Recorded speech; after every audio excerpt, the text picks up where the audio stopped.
Welcome to another edition of Anglican Unscripted. This is episode 248. It's Tuesday, so it's Taco Tuesday edition. I'm Kevin Carlson. And I'm George Conger. Today's September 20th, 2016.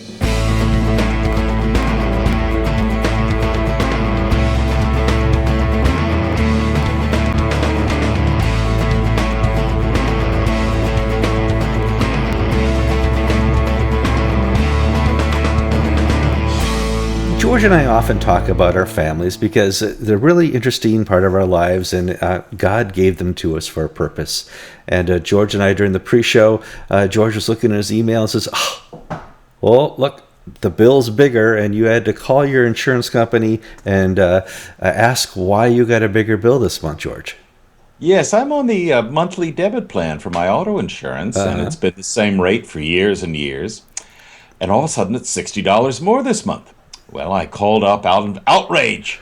Why have you added? I mean, do I have some, gold? Do I have limousine, Rolls-Royce protection plan? If I smash my car, I get a Rolls-Royce in return. They said, no, our records show that your daughters, between them, have 7 speeding tickets.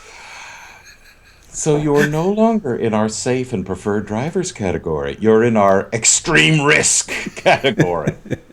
Apparently the don't ask, don't tell policy, too. With my father and daughter, yes. They don't tell me and I don't ask. Oh, my. Yeah, we had the same problem with our oldest daughter, who had 2 accidents within 6 months. She was driving to church one day at a higher rate of speed than she should on a slippery road, went up the little embankment of those little guardrail things, completely ripped the bottom part of the car off, but was able to go the extra block into church. And she looked at the car. Looks fine to me. There's nothing wrong. She goes into church and comes out later and figured she probably couldn't hide all the fluid that had dripped under our car and all the other cars in the parking lot. So she finally had to fess up. Dad, I don't know what happened to the car. Squirrels. And that's just the way it happens. Those accidents just don't get reported, do they, George? No, they do not. We have a new feature at Anglican Inc. that George and I have been talking about working out for probably 2 or 3 years now, and it's called Huffington Post style stories. If you go to Huffington Post, they have their own stories that they write and they freelance out, but they're famous for commenting on other people's stories. And Google will increase your search results if you comment on somebody else's story, add it to your story, and add a bunch of comments and stuff like that to it. And it's a nice feature. And I said, George, we got to do it. He says, I'll get to it. I get to it. Well, George finally got to it. And he put up 2 stories. 3 years, Kevin, in the church world is the blink of an eye. It's a blink of an eye. Blink of an eye. So there's 2 stories up that start with news analysis, where George sits down and analyzes news in the Anglican world. And he's giving you his opinion.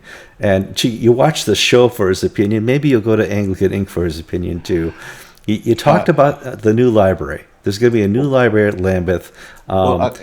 Kevin, let me just preface this by saying that the motto that we're working with, there was a very famous writer, an American writer named Alice Roosevelt Longworth, Teddy Roosevelt's daughter. Mm-hmm. And she had a very famous expression: if you don't have anything nice to say about anybody, sit next to me.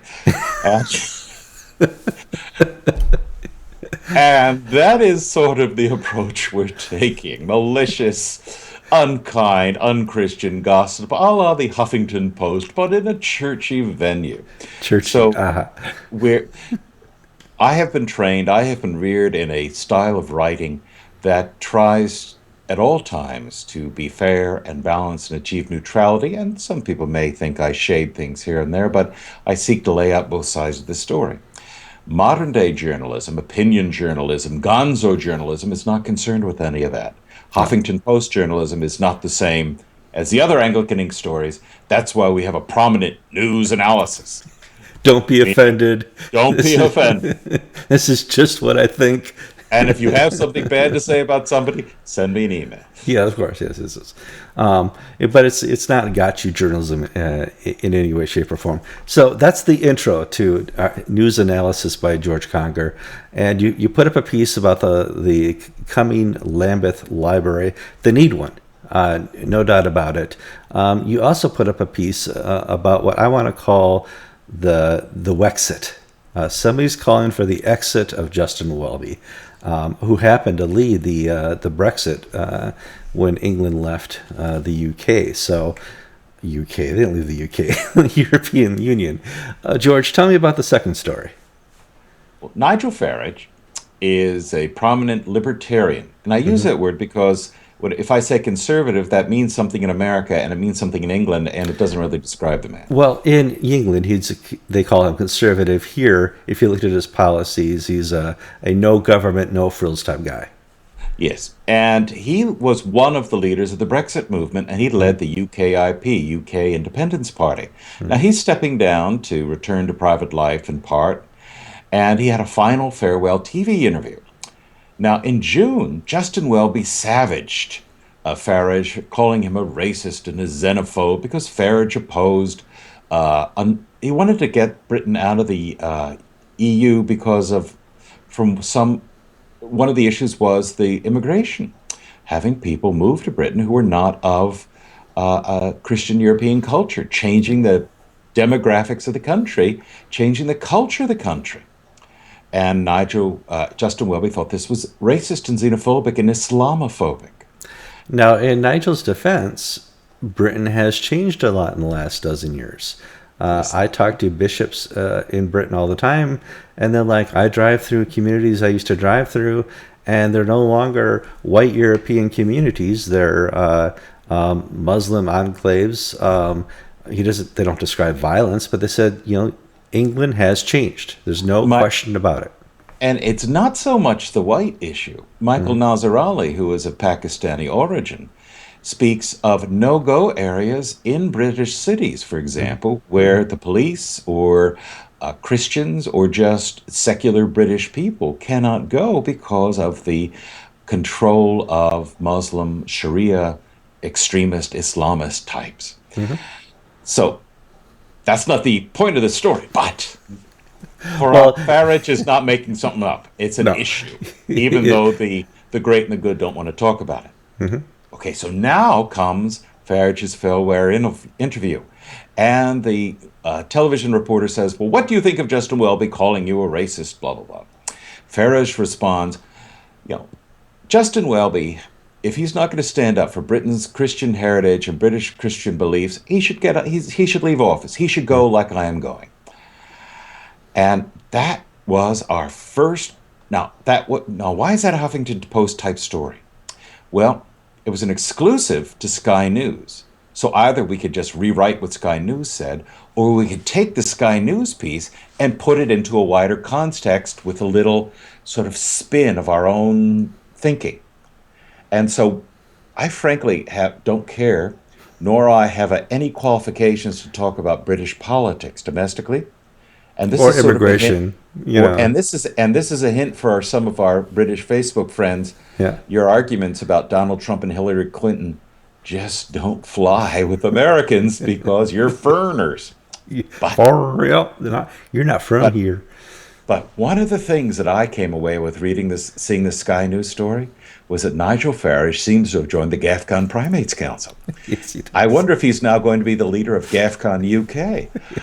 Because though they may not be concerned about British immigration policies or EU policies, they share the same sentiments about Justin Welby, that he's a spent force and go. Farage and GAFCON Primates agree. Yeah, it's interesting how you get yourself into these types of situations. George and I have no problem with the Archbishop of Canterbury giving his opinion on immigration and all that type of thing. But when you start to call people names and let your opinion of their character go out into the English press world, it's going to come back and bite you. And this is a prime example of that type of situation.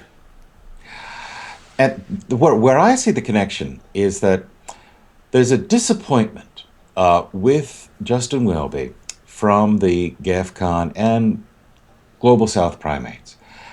Justin Welby took office with a great deal of hope and expectation. Our fellow correspondent Peter Oldys has a bromance with Justin Welby. That continues to this day. We don't want to upset him. No, So no. Peter, sign out right now. But Welby went around and visited all the provinces. He worked very hard to sort of overcome the bad state of relations left by Rowan Williams. And everybody came. The people who didn't come, one was ill and one's wife died. So, I mean, everybody came. And on the Thursday of the primates meeting, the penultimate day when the agreement was signed to sanction, discipline, make sure the Episcopal Church faced consequences, however you want to describe it, Mhm. the AFCON people said, finally, at last, we have an Archbishop of Canterbury who will do what he says. We can trust him. Well, then the next day dawned, Yes, it did. and it's gotten worse and worse and worse till today. He doesn't have any foothold, if you No, it's one of those interesting things where the only solution any Archbishop of Canterbury can think of is to talk about it and to appoint people to talk about a problem. And there's never a solution in that. Indaba begets Indaba. Um, if I don't remember, not a year and a half ago, we had the Pillar Report. Pilling report, Pill yes. Pesa. Oh, yeah. All right. It's Tuesday. I haven't had my taco yet. I'm going to mispronounce pilling. Sorry. And the Pilling Report, which was a great document about sexuality within the clergy. And what did that beget, George? Gay marriage of the clergy and bishops doing nothing about it. Yeah. In other words, we have these sort of two steps forward and then three steps back, or two steps forward once. In other words, we have these worthwhile papers. Now, I didn't agree with the majority opinion of the Pilling Report, but the minority paper I thought was outstanding, Sure. outstanding. Yet nothing is done about it. There's no the point that the primates wanted to see enforced was consequences. Hmm. And the quibbling in the first few days was sanction, discipline, consequences. Now, in light of immediately after the meeting on that Friday, the next day, Justin Welby gave a press conference where he essentially apologized to a very hostile press audience that included a number of gay activists, apologizing for the church's traditional position on human sexuality. And it got worse from the whole fiasco over ACC Lusaka to Justin Welby's people, Josiah Woodrow Ferrone, for instance, calling primates fools and liars and just hypocrites, to appointing the Episcopal Church and the Anglican Church of Canada to the committee that will oversee the implementation of consequences. To I was talking to one of the leaders of the GAFCON movement, and he shared with me that for some people, the dawn broke when Justin Welby threw his mother under the bus. That's Do right. you Yeah. remember that? Do you remember that, Kevin? Yes, it was revealed that his father was not his father, and instead of saying it's nobody's business, he just said this. Well, I forget exactly his words, George, but he was not kind to his mom. He basically hung his mother out as a Yeah. slut, someone who, while she was engaged to one man, was having had a affair with another, resulting in Welby not Mm-hmm. being the child of his father. And Welby had the choice to step on this and say it's nobody's business, but he Mm-hmm. went public with it, humiliating his mother. Now, what has this got to do with GAFCON? It was the realization by one or two people that if Welby's going to do this to his own mother, what's he going to do to us? Jeez, yeah. And now, none of these things, in and of themselves, by themselves, is of is the tipping point. But if you will, this whole wave. Mhm. Hit your mic again. You dropped off for a second there. There you go. Can you You're hear back. Yeah, this gotcha. whole this whole wave speaks. Now, what I wanted to make clear about this in the story that I wrote is that I may not necessarily share all of these views. I'm reporting them and putting them into a context. But where we are today is with concerns about Welby's character. Hmm. Now, that's very different than where we were in January. And that the questions are that the people are asking themselves, is he going to say one thing to me and then one thing to the other person? Can I trust his word? And there are people in the high leadership in the Anglican Communion say, I can't trust this guy. And that we're back to where we were with the spring of 2008. Henry Arambi, remember he told us at GAFCON in Jerusalem, he told us, Uganda remains Anglican. We're part of the Anglican Communion. We respect the office of the Archbishop of Canterbury, but we're going to stay away from London until there's a new man in town. We're back to that again. We are, because you and I have gone to all these primates meetings, and when the primates get together, the end result is quite godly. They hold each other accountable. They have much prayer. They put out a wonderful statement. They want action. However, the first among equals always seems to come off as a fool. And Now, for me to say that there are character flaws in the Archbishop of Canterbury is a gross, awful thing to say, and I am not making that claim. But the Archbishop of Canterbury, from a media perspective, has allowed this narrative to get away from him so that people speaking on his behalf or speaking about him are driving the press, driving observers, driving the GAFCON primates to think that this guy can't be trusted. Is this a staff problem? Is this a communications problem? Is this a character flaw? I don't know the answer. I'm not there. But this is the environment in which we're in today. And it's not the way it should be. no, it's not. A healthy church should have no place for a show like Anglican Unscripted. The fact that you and I have any Is that voice, why nobody watches us? the fact that you and I have Is that what any you're saying, voice in the church shows how broken the communion really is, George. I'm Kevin Carlson. And I'm George Conger, and you've been watching episode 248 of Anglican Unscripted.